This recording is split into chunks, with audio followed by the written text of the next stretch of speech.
देशाचे पंतप्रधान माननीय नरेंद्र मोदीजी आणि वित्त मंत्री श्रीमती निर्मला सीतारामनजी यांचे मी मनापासून आभार मानतो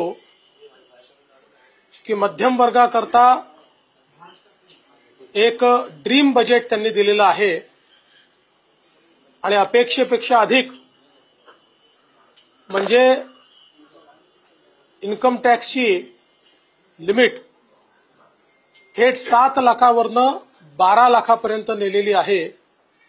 त्यामुळे आता 12 लाख रुपये उत्पन्न असणाऱ्यांना कोणताही टॅक्स भरावा लागणार नाही अशी जी इन्कम टॅक्सची रचना करण्यात आलेली आहे याचा मोठा फायदा मध्यमवर्गीयांना, नोकरदारांना, नवतरुणांना या ठिकाणी होणार आहे। याच्यामुळे एक मोठं डिस्पोजेबल इन्कम हे मध्यमवर्गीयांच्या खिशात येणार आहे आणि ते जे काही इन्कम आहे ते खर्च केल्यामुळे देशामध्ये मागणी किंवा डिमांड ज्याला म्हणतो ती देखील मोठ्या प्रमाणात वाढणार आहे, ज्याचा उपयोग देशाच्या एमएसएमई क्षेत्राला मोठ्या प्रमाणात होणार आहे, त्यातनं रोजगार निर्मिती देखील होणार आहे। त्यामुळे मला असं वाटतं की या अर्थसंकल्पामध्ये अतिशय बोल्ड स्टेप ज्याला आपण म्हणू शकतो, अतिशय धीराने घेतलेला अशा प्रकारचा हा निर्णय निश्चितपणे भारताच्या आर्थिक इतिहासातला मैलाचा दगड ठरेल असं माझं मत आहे। यासोबत विशेषतः शेती क्षेत्रामध्ये 100 जिल्हे आयडेंटिफाय करून त्याच्यामध्ये शेती विकासाची मोठी योजना राबवण्याचा निर्णय असेल किंवा नवीन पल्सेस मिशन असेल, पहिल्यांदा केंद्र सरकारने घोषणा केली आहे की तेलबियांच्या संदर्भात जी काही व्हॅल्यू चेन तयार होईल त्याच्यामध्ये 100% खरेदी केंद्र सरकार करणार आहे आणि हमीभावाने करणार आहे।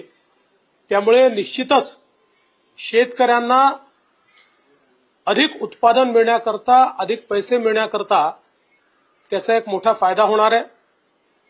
मासेमारी करणाऱ्यांकरता देखील जी काही क्रेडिट लिमिट 3 लाखाची होती ती 5 लाख बिनव्याजी करण्यात आलेली आहे, ज्याचा फायदा मोठ्या प्रमाणात होईल आणि शेती क्षेत्रामध्ये खूप मोठ्या प्रमाणात विविध प्रकारची गुंतवणूक देखील सरकारने घोषित केलेली आहे। यासोबत एमएसएमईच्या क्षेत्रामध्ये विशेषतः जे काही क्रेडिट एनहान्समेंट असेल, लिमिट वाढवणं असेल, यामुळे एमएसएमईच्या क्षेत्राला सर्वाधिक फायदा होईल। आपल्या एकूण उत्पादन क्षेत्राच्या 36% एमएसएमईचं क्षेत्र पण सर्वाधिक रोजगार देणारं क्षेत्र असल्यामुळे त्याचा विशेष फायदा होणार आहे। आणि सर्वात महत्त्वाचं महाराष्ट्राकरता, कारण आता महाराष्ट्र हे देशाचं स्टार्टअप कॅपिटल झालेलं आहे आणि स्टार्टअपमधनं सर्वाधिक रोजगाराची निर्मिती होते आहे। त्या स्टार्टअप करता 20 कोटी रुपयापर्यंत त्या ठिकाणी जी काही क्रेडिट लिमिट तयार करण्यात आलेली आहे याचा आमच्या नवतरुणांना आणि स्टार्टअप्सला खूप मोठ्या प्रमाणात फायदा होणार आहे।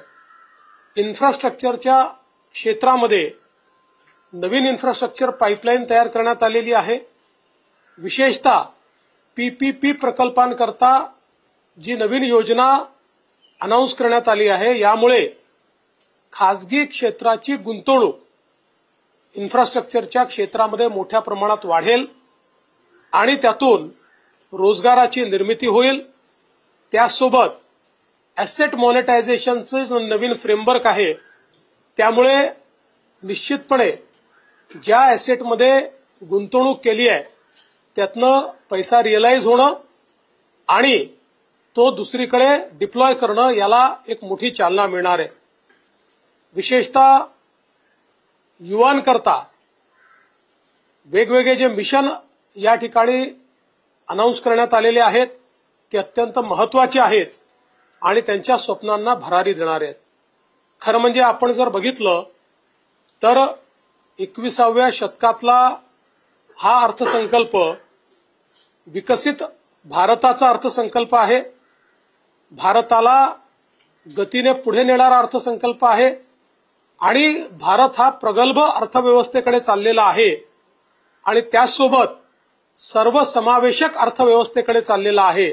या दोन्ही गोष्टी या अर्थसंकल्पातनं आपल्याला पाहायला मिळतात.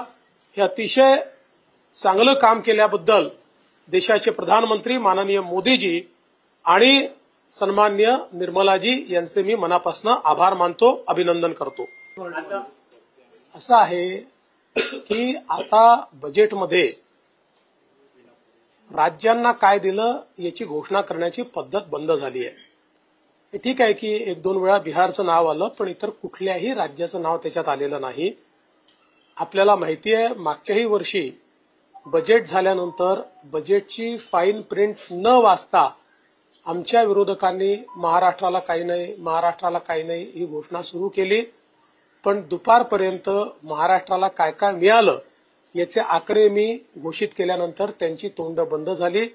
आजही संध्याकाळपर्यंत जशी फाईन प्रिंट माझ्या हातामध्ये येईल महाराष्ट्राला काय मिळालं हे मी घोषित करेन आणि मला विश्वास आहे की महाराष्ट्राला दरवर्षीप्रमाणे मोठ्या प्रमाणात बजेटमधनं निधी मिळेल. यासोबत सगळ्यात महत्वाचं सांगतो की 2 गोष्टी महाराष्ट्राकरता अत्यंत महत्वाच्या आहेत. स्टार्टअप इकोसिस्टीम, कारण आपल्याला माहिती आहे की आता नंबर ऑफ स्टार्टअप आणि गुंतवणूक या दोन्ही पॅरामीटरवर महाराष्ट्र नंबर 1 झालेला आहे.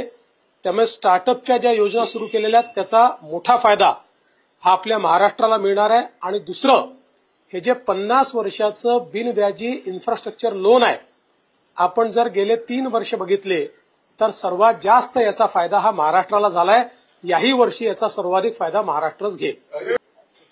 विमा क्षेत्रामध्ये 100% FDI हे याकरता महत्वाचं आहे की त्याच्यामध्ये एक बायलाईन टाकलेली आहे आणि ती बायलाईन काय आहे, आता 100% प्रीमियम हा भारतामध्येच गुंतवावा लागेल.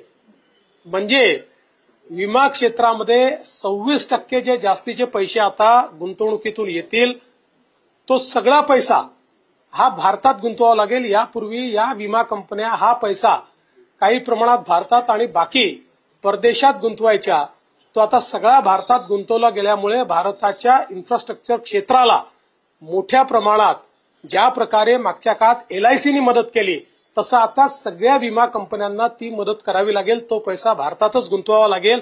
मला असं वाटतं की हा अतिशय कल्पक अशा प्रकारचा निर्णय केंद्र सरकारने घेतलेला आहे.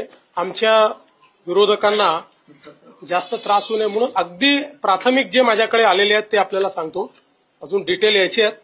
महाराष्ट्र रुरल कनेक्टिव्हिटी इन्फ्रास्ट्रक्चर प्रोजेक्टमध्ये 683 कोटी, महाराष्ट्र अॅग्री बिझनेसमध्ये 100 कोटी, इकॉनॉमिक क्लस्टरमध्ये 1094 कोटी आणि लिफ्ट इरिगेशनमध्ये 186 कोटी एवढे महाराष्ट्राला मिळाल्याची प्राथमिक माहिती आहे. पण ही लिस्ट खूप मोठी आहे. हे अगदी घाईघाईत बघितलेली आहे. त्यामुळे उगीच त्यांना काहीच मिळालं नाही असं म्हणायची वेळ येऊ नये म्हणून थोडी माहिती त्यांच्यापर्यंत पोहोचवतो.